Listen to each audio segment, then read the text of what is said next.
चलिए समझिएगा, अब मैं आपको समझाने जा रहा हूँ अगली एनर्जी, रेजोनेंस एनर्जी।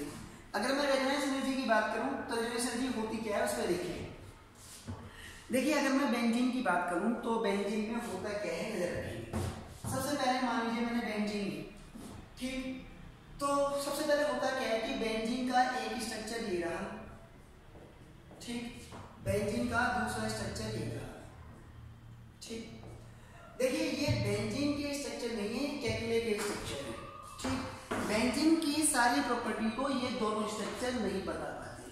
कैसे नहीं बता पाते, ये बकायदा आप एरोमेटिसिटी एक चैप्टर है, जब मैं पढ़ाऊंगा तो पूरी डिटेल में आपको दूंगा, आप जरा वहां देखेंगे, ठीक। तो बेंजीन के जो ये स्ट्रक्चर हैं, ये स्ट्रक्चर बेंजीन की पूरी प्रॉपर्टी नहीं बता पाते। बेंजीन का जो असली स्ट्रक्चर है, बेंजीन का जो असली स्ट्रक्चर है वो ये होता है।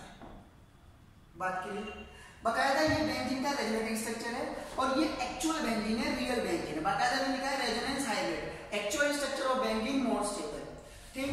तो इन फॉर्म से ज्यादा ये वाली फॉर्म ज्यादा स्टेबल है। जब भी बेंजीन रिंग इससे इसमें जाएगी, जब भी बेंजीन रिंग इससे इसमें जाएगी तो ये वाली फॉर्म ज्यादा स्टेबल है इससे, तो ये कुछ एनर्जी रिलीज करती है। जो वो एनर्जी रिलीज करती है उस एनर्जी को ही रेजोनेंस एनर्जी कहते हैं। बात क्लियर?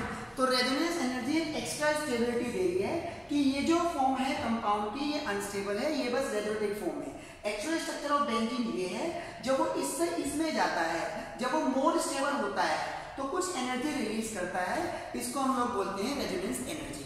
ये बात ध्यान रखिएगा, 3 रिलीजिंग एनर्जी मैं आपको पढ़ा चुका हूं जो कि बिल्कुल कंफर्म रिलीजिंग है।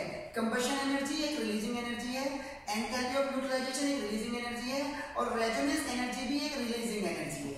इन तीनों के बारे में ध्यान रखिएगा। क्या करता है, 3 ऑप्शन दे देगा और एक चौथा डाल देगा, कह देगा इनमें से कौन सा रिलीजिंग एनर्जी नहीं है। तो कंबशन, न्यूट्रलाइजेशन, रेजोनेंस, ये तीनों एनर्जी रिलीजिंग एनर्जी है, ये बात आपको ध्यान में रखनी है। अब रिलीजिंग एनर्जी तो है, लेकिन इसे कैलकुलेट कैसे करेंगे उसे ध्यान से देखिएगा। सबसे पहले कुछ क्वेश्चन मैं अपनी तरफ से बना के दूंगा, उसके बाद ही हम लोग यहाँ पर जाएंगे। बात क्लियर? तो अगर मैं रेजोनेंस एनर्जी की बात करूं तो रेजोनेंस एनर्जी पर देखेंगे होता क्या है। जैसे मान लीजिए आपको क्वेश्चन ऐसे देगा, देखिए मैं क्वेश्चन आपको बताता हूं, वो क्वेश्चन ऐसे देगा कि अच्छा डेटा जानबूझ के उल्टा देगा, ध्यान समझिएगा, डेटा जानबूझ के उल्टा देगा, आपको ध्यान समझना है। और एक और फॉर्मूला है रेजोनेंस एनर्जी का, रेजोनेंस एनर्जी का फॉर्मूला है delta H formation experimental minus delta H formation theoretical, ठीक। अच्छा, दूसरा है delta H combustion theoretical minus delta H combustion experimental. बात क्लियर? अब मेरी बातों को ध्यान समझिए। थियोरेटिकल का मतलब होता है जो लगनी चाहिए थी, एक्सपेरिमेंटल का मतलब है जो एक्चुअल में लगी। कैसे समझेंगे? तुम्हें ऐसे देगा क्वेश्चन को, ध्यान समझिए, तुमसे ऐसे कहेगा कि सीधी सीधी सी बात है, कहेगा heat of hydrogenation, dehydrogenation, heat of dehydrogenation of cyclohexane, ध्यान सुनिएगा, heat of dehydrogenation of cyclohexane, ऐसे कह देगा कि साइक्लोहेक्सेन का हाइड्रोजिनेशन करने पर जो एनर्जी एब्जॉर्ब हो रही है वो प्लस की 200 हो रही है। बात क्लियर? और फिर कह देगा, बाकायदा कह देगा कि formation of benzene from cyclohexane, जानबूझ के कहेगा साइक्लोहेक्सेन इज प्लस 500, कहेगा find out the resonance energy. अब होता क्या है, बाकायदा उसने ये बात बोल दी है, तो हुआ क्या, कह रहा है कि बाकायदा साइक्लोहेक्सेन से बेंजीन बनाने में जो एनर्जी लग रही है उसको उसने बोला कितना है, 500। तो मुझसे ये बात कह रहा है find out the resonance energy. तो अब आप लोग एक बात ध्यान से समझेंगे जो मैं आपको समझाने जा रहा हूं, ध्यान समझिए। क्वेश्चन का आंसर देखेंगे कैसे आएगा। सबसे पहली बात, ए बॉन्ड बनाने में 200 एनर्जी लगी, ए बॉन्ड बनाने में 200 एनर्जी लगी, तो आप अच्छे से जानते हैं 3 बॉन्ड बनाने में कितनी एनर्जी लगेगी। 3 बॉन्ड बनाने में प्लस की 600 लगेगी, तो एक बॉन्ड बनाने में प्लस की 200 एनर्जी लगी, तो 3 बॉन्ड बनाने में प्लस की 600 एनर्जी लगेगी। अब एक नजर आपको रखनी है इस जगह पर, बकायदा formation of benzene from cyclohexane, ठीक। तो एक बॉन्ड बनाने में 2 प्लस की 200 लगी, 3 बॉन्ड बनाने में 600 लगेगी, 600 लगेगी। अब जो 600 लगेगी जो इसके बारे में आएगी, इसको ही थियोरेटिकल कहते हैं कि इतनी लगनी चाहिए थी। लेकिन होगा क्या, आप इसको ऐसे भी कह सकते हैं रेजोनेंस एनर्जी। एक्चुअल में कितनी लगी, प्लस 500, लगनी कितनी चाहिए थी, 600, तो एग्जैक्ट आंसर कितना आया, -100। लगनी चाहिए थी प्लस 500, एक्चुअल में लगी कितनी, 600, एक्चुअल में आंसर कितना, लगनी चाहिए थी, लगी, अच्छा देखिए ध्यान से समझेंगे, लगी कितनी, प्लस 500, लगनी कितनी चाहिए थी, 600, आंसर कितना आया, -100। तो ये थ्योरेटिकल वैल्यू है जो इस तरीके से है, यानी कि सिंपल सी बात है, आप इसको ऐसे भी कह सकते हैं कि इस फॉर्म से जब मैं इस फॉर्म में गया तो 100 एनर्जी रिलीज हुई, क्या हुई, 100 एनर्जी रिलीज हुई। तो ये वाली जो वैल्यू है, ये वाली वैल्यू कौन सी है, एक्सपेरिमेंटल, जो एक्चुअल में बेंजीन की फॉर्मेशन में लगी, और ये क्या है, थ्योरेटिकल वैल्यू, एक्चुअल में जितनी लगनी चाहिए थी, ठीक है। तो मेरी रेजोनेंस एनर्जी कितनी आ गई, 100। अच्छा, ये क्वेश्चन मैंने आपको हिंट देके समझाया है। अब कहानी क्या है कि इसकी लैंग्वेज को उल्टा करके पूछ लेगा।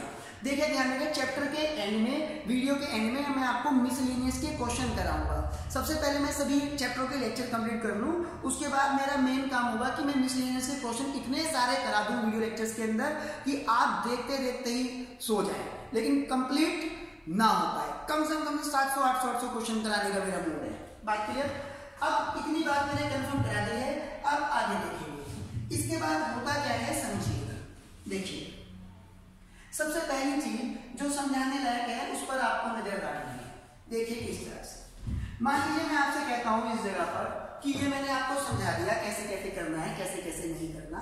एक और एग्जांपल देके समझाता हूं। देखिए, अब डेटा उल्टा देगा, फॉर्मेशन की जगह क्या देगा, नजर रखिए, ऐसे क्या देगा, देखिए क्या देगा, हीट ऑफ हाइड्रोजिनेशन, जान मुझे कहेगा heat of hydrogenation of cyclohexene,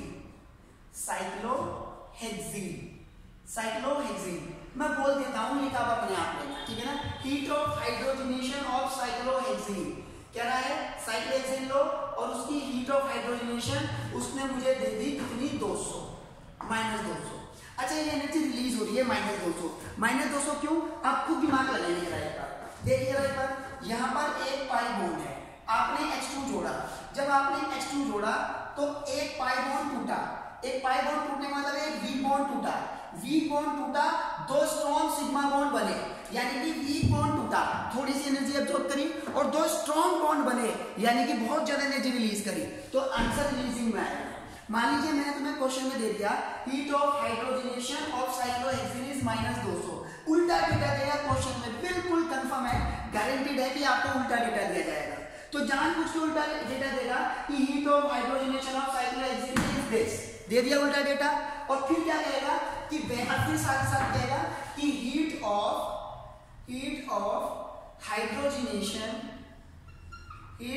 hydrogenation of benzene, benzene की भी दे देगा, क्या देगा, -550, यानी कह रहा है बेंजीन की हीट ऑफ हाइड्रोजिनेशन -550 है। और फिर कहेगा फाइंड आउट द, अब हीट ऑफ हाइड्रोजन मतलब 3H2 दिया, और कहेगा -550, कहेगा find out the resonance energy, क्या कहेगा, find out the resonance energy. अब देखिए, जानबूझ के उल्टा डेटा दिया, जानबूझ के उल्टा डेटा दिया, जानबूझ के साइक्लोहेक्सीन से साइक्लोहेक्सीन बनाएगा, और बेंजीन से साइक्लोहेक्सीन बनाएगा। अब ध्यान रखिएगा, इस चीज के लिए आप पहले से ही तैयार रहे, इस चीज के लिए आप पहले से ही तैयार रहे, आपको जानबूझ के उल्टा डेटा देगा।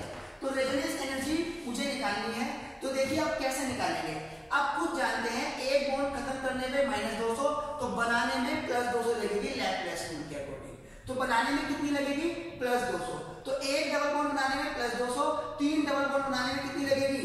देखिए यहाँ क्या रखेंगे, आप बताइए, यहाँ वो रखेंगे जो लगनी चाहिए थी, यहाँ पे क्या रखेंगे, जो एक्चुअल में लगी, और यहाँ क्या रखेंगे, जो लगनी चाहिए थी, जो एक्चुअल में लगी, जो एक्चुअल में बेंजीन बनाने में लगी, जो एक्चुअल में बेंजीन बनाने में लगी, उसको हम क्या बोलेंगे, उसको हम बोलते हैं एक्सपेरिमेंटल, और जो लगनी चाहिए थी उसे क्या बोलते हैं हम लोग, थ्योरेटिकल।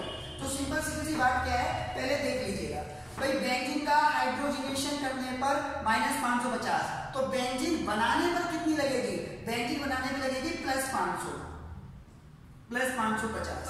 अब ये जो वैल्यू है, ये वैल्यू एक्चुअल है, क्योंकि बेंजीन को इंग्लिश में लिखेगा, ऐसा स्ट्रक्चर बना के नहीं देगा, तो बेंजीन लिख दिया तो ये बनाएंगे, तो यानी कि इसका हाइड्रोजिनेशन करने पे -550 रिलीज हुई, तो यानी कि इसे बनाने में +500 500, तो ये प्लस 500 इसका एक्चुअल आ गया। अब देखिए एक डबल बॉन्ड खत्म करने पे -200, एक डबल बॉन्ड बनाने में +200, एक डबल बॉन्ड बनाने में +200। तो भैया मुझे एक छोटी सी बात बता दे, 3 डबल बॉन्ड बनाने में कितनी लगेगी? एक डबल बॉन्ड बनाने में +200, तो 3 डबल बॉन्ड बनाने में +600। तो भाई साहब सीधी सीधी बात क्या है, ध्यान समझिए। लगी कितनी? 550। लगनी कितनी चाहिए थी? 600। तो रेजोनेंस एनर्जी कितनी है? -50। ध्यान रखिएगा, कम वैल्यू में से हमेशा ज्यादा वैल्यू घटाएंगे, ये बात आपको ध्यान रखनी है। बात क्लियर?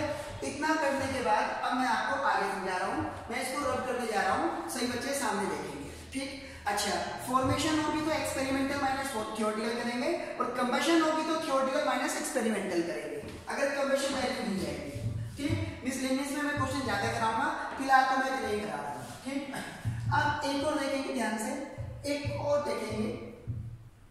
चलिए क्वेश्चन बाकायदा हमने रेजोनेंस एनर्जी पे लिख रखा है, उसे आप लोग एक बार देखेंगे। जैसे क्वेश्चन नंबर 63, अगर 63 में आप ध्यान देंगे, heat of hydrogenation of ethene, यानी कि मुझसे क्या कह रहा है? Heat of hydrogenation of ethene. Ethene को मैंने H2 से बॉन्ड बना करके इथेन बना दिया। कितनी एनर्जी बता रहा है? जानबूझ के एनर्जी बता रहा है x1। तो भाई साहब आप अच्छे से जानते हैं, उल्टा डेटा दिया, डबल बॉन्ड को खत्म कर रहा है, और हमें रेजोनेंस एनर्जी निकालने के लिए डबल बॉन्ड बनाना पड़ेगा। ठीक, उसके बाद क्या कह रहा है? एंड बेंजीन इज X2, कह रहा है बेंजीन की X2 है, बेंजीन की ये रही, और बेंजीन का डबल बॉन्ड, बेंजीन का हाइड्रोजनेशन करने पर कितनी है? X2 है। फिर कह रहा है find out the resonance energy, the resonance energy of the benzene is. देखिए बहुत ही आसान है, जानबूझ के उल्टा डेटा दिया है, रेजोनेंस एनर्जी जो लगी माइनस जो लगनी चाहिए थी, जो लगी उसे क्या कहते हैं? एक्सपेरिमेंटल, जो लगनी चाहिए थी उसे क्या कहते हैं? थ्योरेटिकल। लिख लेना पूरा।